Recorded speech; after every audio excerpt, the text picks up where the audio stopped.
I appreciate your coming over today to talk in front of the camera. How's it feeling being here this morning? A little worrisome. Is it? Yeah. Okay. Well, I really do appreciate your coming and volunteering to demonstrate some of the things that we do and trying to help people with anxiety. Sure. So to start off, could you just tell us a bit about what anxiety is like for you, what kind of symptoms you have? I feel like I always worry about everything all day. I mean, there's always some anxiety, but there are other times when it's worse, when I just feel like I can't explain why something horrible is going to happen. And then it makes me really edgy and nervous, and I notice that my hands are sweaty and my breathing changes, and I get really frightened. And there doesn't have to be a real reason, but I just feel frightened most of the time and just worry all the time. You said that you're afraid something really terrible is going to happen. Can you tell us what you're afraid of? What do you think might happen? Well, I'm afraid of, a lot of times I'm afraid of being in a crowd, that I won't be able to get out. But it's really silly because I'm also afraid of being alone. I don't want to be home alone, but I don't like big crowds. I feel like I'm trapped if it's crowded. And driving is horrible too. I'm really frightened about driving. And then at work, I don't like getting on the elevator. I'm afraid that it'll fall, or I'm also afraid that it'll be crowded and I'll be stuck in it. Right. Okay. Well, there are a number of things then that you have some fear about. Is there anything else that you haven't told us about? I guess I always kind of worry that if I do have a panic attack, I'll faint or maybe even die. And if I'm alone, no one will find me. Or if I'm in a crowd and I faint, I'm going to just be so totally embarrassed because everybody's going to see that happen. All right. Well, let's try to find out a little bit more about these panic attacks and what they're like. You've done a really good job so far at telling us about it, but maybe we can find out a bit more. So there's this fear that something really terrible is going to happen, maybe even die. Possibly. Okay, what do you think the likelihood is that that would actually happen? Well, it seems pretty low right now when I talk about it, but when it's going on... How about in the middle of one of these attacks? It seems real. It does? Yeah. Okay. I think I could have a heart attack or a stroke. Heart attack or stroke. Anything else that could happen? Well, I worried that, like, if I had an attack when I was driving, that I might kill somebody else. I mean, if I fainted while I was driving, that would be horrible. I could hit another car and hurt other people. Any other fears of things that are happening when you're not driving? When you're having a panic attack? When I'm having the attack? Is it a stroke, a heart attack, fainting? The fainting. That's How about the big one. Thoughts that you might lose control or that something would happen to your psychology?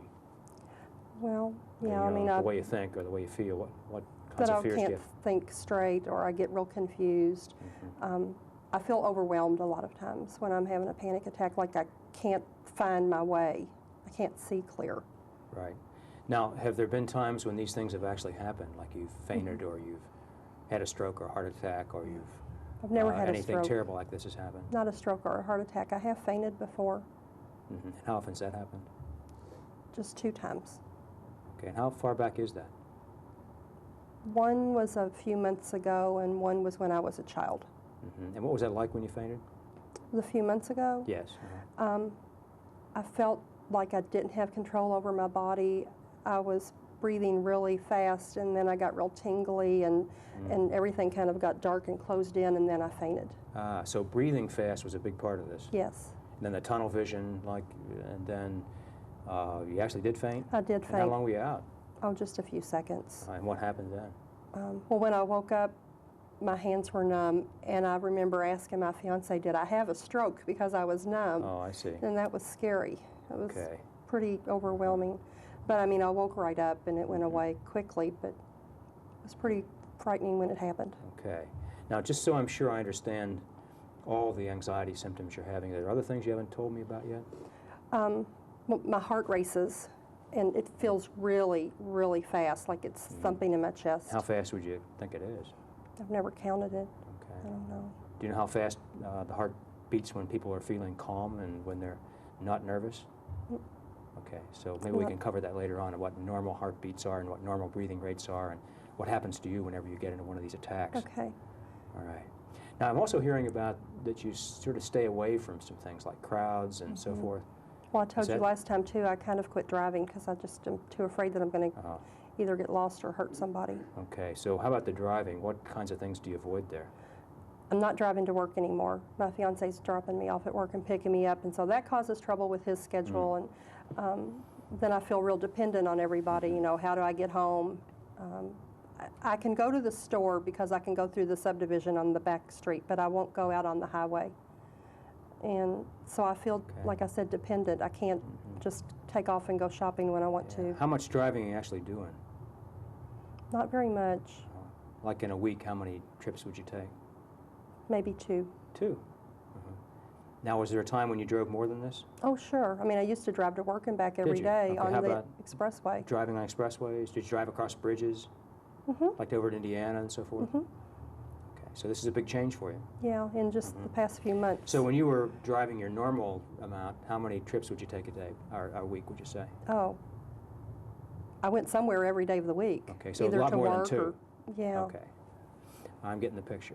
Now, I think I recall you said something about troubles with getting real nervous in the cafeteria, too. Yeah, I don't like the crowd. Sometimes I worry that I'm going to drop my tray and everybody will look at me, or I'll faint and have this spell and people will see that. And I don't want to go down there by myself, so I try to go with people that I work with, and I'm afraid I'll lose track of them because it's such a crowd. All right. So then a lot of times I don't even go to lunch. That's what I'm wondering, how many times you actually go to the cafeteria? I haven't really kept track, but maybe every other day I try. Sometimes I go get my food and have to leave. Do you miss your lunch sometimes because of this? Are you getting hungry? No, I just eat at my desk. Oh, you do? All right. Or out of the vending machine. All right. Well, it looks like right now you're not feeling too nervous. Is that right? Not too bad. Because I'm you a little look like sweaty, you're- but I'm comfortable here. Yeah, great. Now, let's try to think together about how we're going to work on some of these problems. So if you were going to rank order the seriousness or the degree of difficulty of these things, where would you put these different anxiety problems that you've described? What do you think is the biggest problem for you? I guess the biggest problem probably is driving, because I'm so dependent on everybody else, and I think my fiance and family are getting tired of carting me around. Right. And then how about after that? That's another big problem. Another big problem is crowds, being in crowds. I mean, I work, in a building downtown Would here. you like to be more comfortable being out in crowds? All right. So that I didn't have to, I rearrange my schedule around everybody else. All right. Another thing I think I told you about was the elevator. I'm afraid there's a lot of people in the elevator that I'll be stuck. Okay. So sometimes I walk the stairs. That's easier. Okay. Or and then how about the cafeteria thing? Where does that rank in all these anxiety problems that you have? It's probably close to the driving. Pretty significant then. Okay. Well, if you were going to try to pick a place to start, what would be your top choice right now? Try to get a handle on some of these things. I think the driving's the biggest problem, so I don't know if I want to start there. Yeah, that's a good idea, because sometimes if you learn some techniques that'll help you manage some of the things that are not quite as bad, then you can use that when you try to attack the things that are tougher. Okay. So what do you think?